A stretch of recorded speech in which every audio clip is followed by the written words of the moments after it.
This video is brought to you by MagellanTV. If you love watching documentaries like I do, you should definitely look into MagellanTV and their outstanding on-demand video streaming service. We highly recommend you to watch their documentary on Jack the Ripper, the invention of the serial killer, to discover more about one of the most famous unsolved mysteries of English crime. Watch this documentary to learn more about the attacks that happened in the slums of the East End of London, which shocked the entire nation and the authorities that, with strenuous and sometimes curious efforts, tried to trap and catch the predator, all to no avail. MagellanTV exemplifies the great traditions of documentary filmmaking, the quest to capture unique imagery, venture into the unknown, and tell compelling stories based on the insights of historians, scientists, and explorers. You can also dive into their other extensive genres, such as science, true crime, travel, and more. With over 3,000 documentaries, movies, and series, with many available at 4K high def, they have the largest collection out there, and their weekly content drops ensure you'll never run out of things to watch. Simple History viewers can get a 1-month free trial to make sure you love what MagellanTV has to offer. Click the link in the description to try MagellanTV now. Jack the Ripper, serial killer, born unknown, victims 5 canonical, date 1888, location the East End of London. In the year 1888, Victorian England, London's East End, Whitechapel was an overcrowded slum occupied by almost 1 million of the city's poorest citizens. The streets stank of filth and living conditions were harsh. Addiction was common. Comfort often came at the bottom of a bottle of gin. Many women resorted to prostitution as a means of survival from their extreme poverty. One such woman was 44-year-old Mary Ann Polly Nichols. Nichols was the first known canonical victim of a serial killer known as Jack the Ripper. At least a further 4 women would fall prey to this violent psychopath. But despite countless investigations, the murderer's identity is still unknown. Nichols had found employment in London as a domestic servant, but had struggled to keep her job due to alcoholism. After losing her employment, she moved into a common lodging house. On the night of August 30th, 1888, Nichols was struggling to pay for her bed. She left the lodging house sometime around 11 p.m., intending to raise the funds by prostituting herself. Her old roommate, Ellen Holland, tried to convince her to return with her for the night, given it was nearing 2 a.m. Nichols had bragged that she had raised her lodging money 3 times already that night, but kept spending it on alcohol. She appeared unconcerned, however, and the two parted company. Nichols was last seen walking towards Whitechapel Road. Her body was discovered approximately 1 hour later. The death of a prostitute was nothing new in Whitechapel, as it was dangerous work, but the way Nichols had been killed was shocking. Nichols' throat was cut deeply by 2 wounds, one of which had completely severed the tissue down to the vertebrae. Her abdomen had violent incisions inflicted upon both sides. The lower part of her abdomen was partly ripped open by a deep, jagged wound, causing her bowels to protrude. Nichols had not just been murdered, she had been severely mutilated. 1 week after the grim discovery of Nichols' body on Saturday, the 8th of September, the body of 47-year-old Annie Chapman was found. Similar to Nichols, Chapman also suffered from alcoholism, lived in a lodging house, and resorted to prostitution to earn money. Chapman's throat, like Nichols, had also been slashed, her vocal cords severed. She would have been unable to scream. Her abdomen had been entirely sliced open and she was disemboweled. A section of flesh from her stomach had been deliberately placed upon her left shoulder. Another section of skin, flesh, and her small intestines were removed and placed above her right shoulder. The autopsy revealed that sections of her bladder had been removed. It is suspected that the killer took these body parts as a sick souvenir. In the early morning hours of Sunday the 30th of September, 1888, the killer struck again, this time claiming 2 victims mere hours apart. The body of Elizabeth Stride, aged 44, was found by Louis Diemschutz as he drove his horse and two-wheeled cart. Diemschutz was the steward of the International Working Men's Education Club. Stride's body was in a poorly lit adjacent yard. Unlike the other victims, her body had not been mutilated, but blood was still flowing freely from a single knife wound inflicted on the throat, and her body was still warm. This suggests that Stride had only been killed shortly before Diemschutz's arrival. Perhaps the sound of his approaching cart had interrupted the killer. Her lack of injuries and mutilation led some to believe that she was not killed by Jack the Ripper, but by someone else. Several patrons of the club reported only leaving the premises between 12:30 and 12:50 a.m., later reporting to police that they had not observed anything amiss. It appears the killer was not satisfied with the death of Stride, as only 3/4 of an hour after the discovery of her body, he struck again. Catherine Eddowes was 46 years old and had been out drinking on the night of her murder.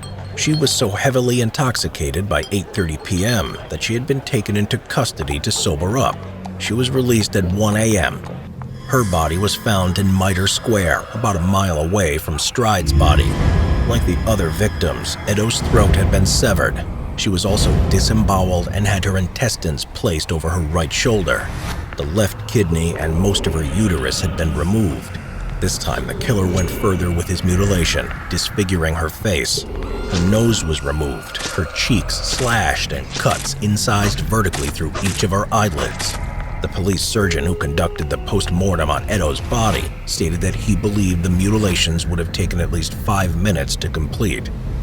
2 weeks later, on the 16th of October, the Whitechapel Vigilance Committee received a mailed parcel with a human kidney in it and a letter addressed "From Hell," claiming that the kidney was from Eddowes' body.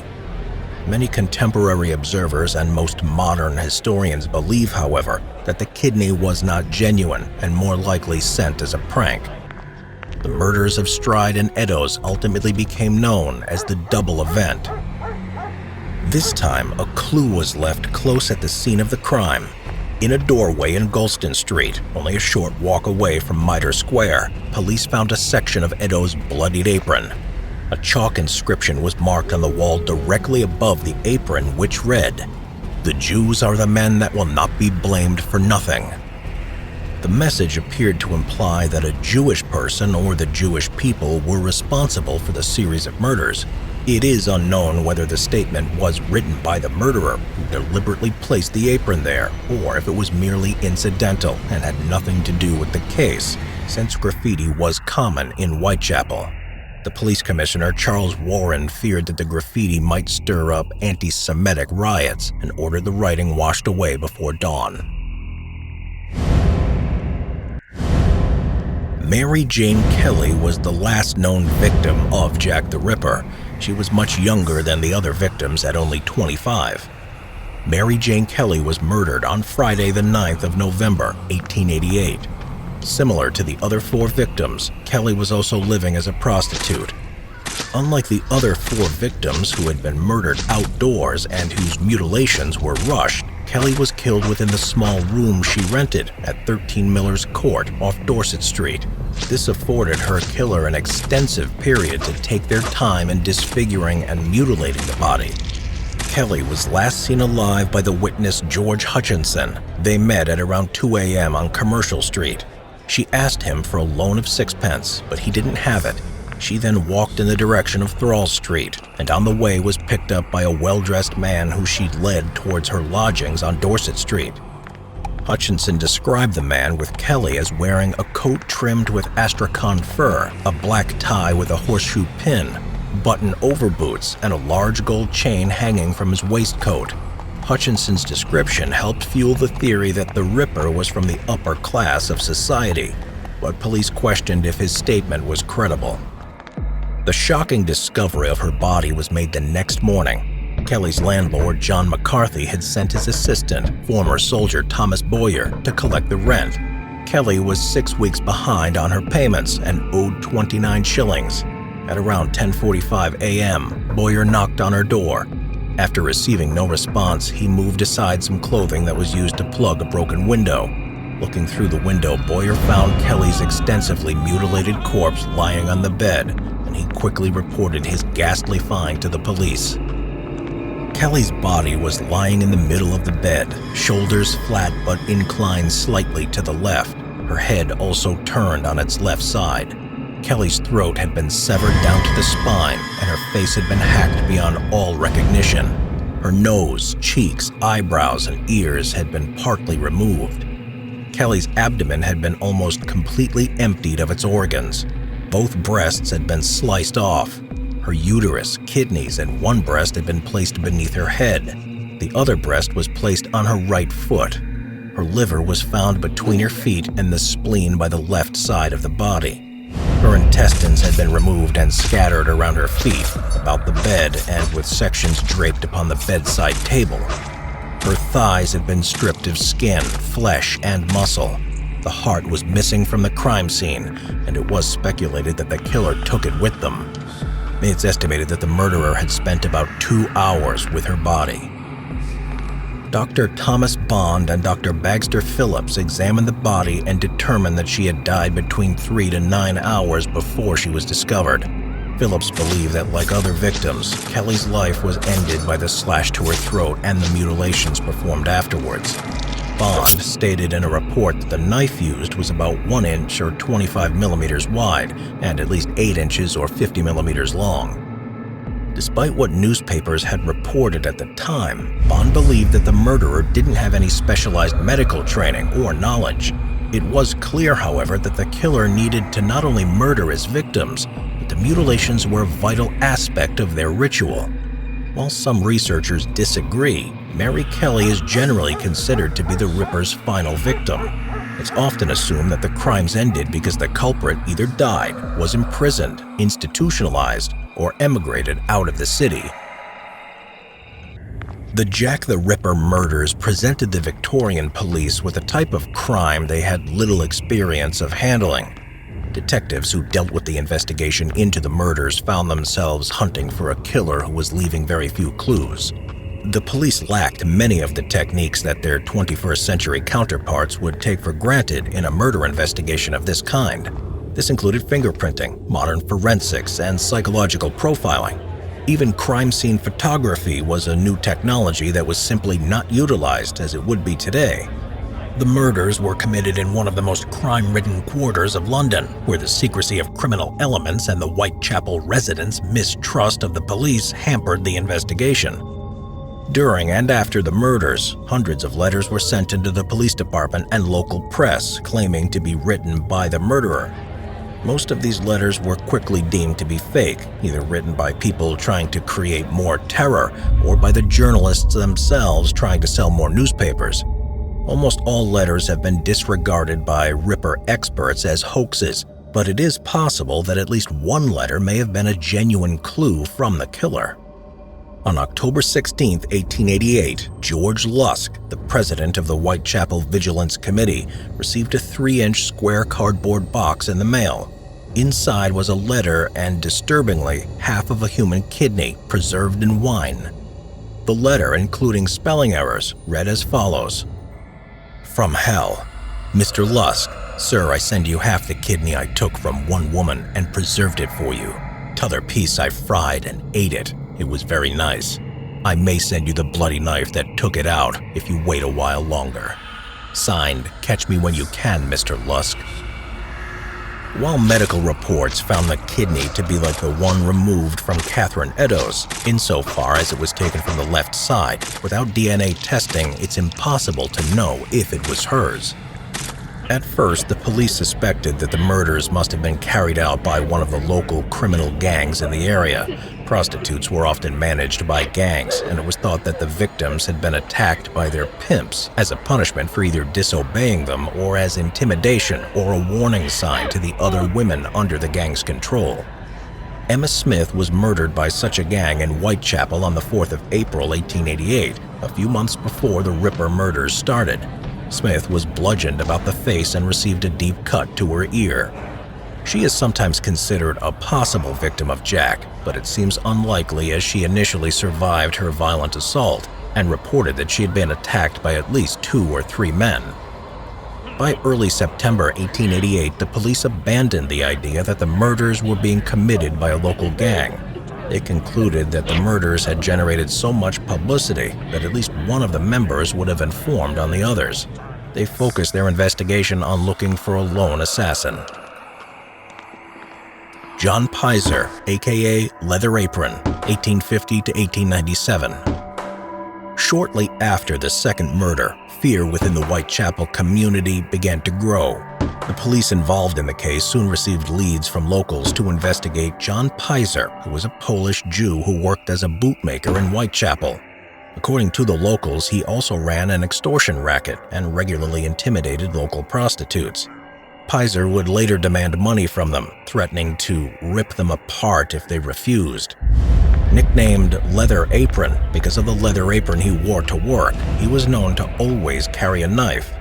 He was said to have the ability to move around the poorly lit night streets silently, making it hard for anyone to be aware of his presence. While Piser fit the profile of the killer, he had alibis for the nights of the two most recent murders and was soon ruled out as a suspect.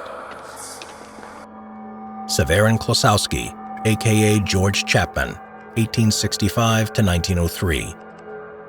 Unrelated to the victim Annie Chapman, Klosowski was born in Poland and apprenticed as a surgeon, attending a course in practical surgery at a Warsaw hospital. He later emigrated to the UK shortly before the start of the murders between 1887 and 1888, where he later took on the name of Chapman. Chapman worked as a barber in Whitechapel during the time of the murders and was regarded as the primary suspect by Chief Inspector Frederick Aberline. Chapman was investigated at the time. Aberline interviewed Chapman's second wife, who told the inspector that her husband would often go out during the night for hours on end, but there was little other evidence connecting him to the crimes at that time.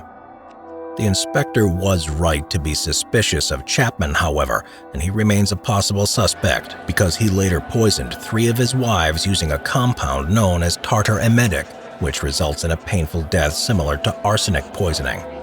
He was hanged in 1903 for the murder of his wives. Despite being guilty of the murder of his wives, most experts dismissed Chapman as a possible suspect due to the difference in the killings, since Chapman favored poisoning rather than butchering. Francis Tumblety, 1833 to 1903. Francis Tumblety was an Irish-American who made a small fortune posing as an Indian herb doctor throughout the United States and Canada. He was connected to the death of one of his patients in Boston, but was able to escape prosecution. Tumblety visited Europe and often was temporarily a resident in a boarding house in the Whitechapel district during the period of the murders. Tumblety was known to despise all women and claimed to possess a particular hatred for prostitutes. He was known to host all-male dinner parties in Washington, D.C., at which he would regularly display a collection of preserved female reproductive organs, proudly boasting that they had come from every class of woman. While in England in 1888, Tumblety was arrested on the 7th of November, shortly before the murder of Mary Kelly. He was arrested for apparently engaging in homosexuality, which was regarded as a criminal offense at the time. He fled to New York shortly after the murders and soon had the American press writing about his possible connection to the Whitechapel murders. Despite this, he was never extradited back to England. To this day, Tumblety remains a possible suspect. Aaron Kosminski, 1865 to 1919. Aaron Kosminski was a Polish Jew who emigrated to England in the 1880s. In July 1890, he was admitted to Mile End Old Town Workhouse following claims that he had been exhibiting threatening behavior with a knife towards women. He worked as a hairdresser in Whitechapel during the time of the murders in 1888 and was considered a suspect at the time. Kosminski was also regarded as insane and spent time in and out of insane asylums. He experienced auditory hallucinations, paranoia, and often refused to wash or bathe. Police regarded Kosminski as one of their prime suspects, but it's possible he was the victim of anti-Semitism. There was little evidence to connect him to the killings during the initial investigation. The biggest piece of evidence linking Kosminski to the murders would be found over 100 years later. The bloody shawl, which belonged to the Ripper's fourth victim, Catherine Eddowes, was bought at an auction by author Russell Edwards in 2007. The shawl still contained traces of blood. In 2014, researchers compared the fragments of DNA with living relatives of both Eddowes and Kosminski and found that they matched those of Kosminski's relatives. The initial results were met with skepticism as they lacked peer reviews. The study's findings have not satisfied everyone, however, with many experts pointing out that the shawl is likely to have been contaminated over the years and that Kosminski did not appear to fit the psychological profile expected of a psychopath.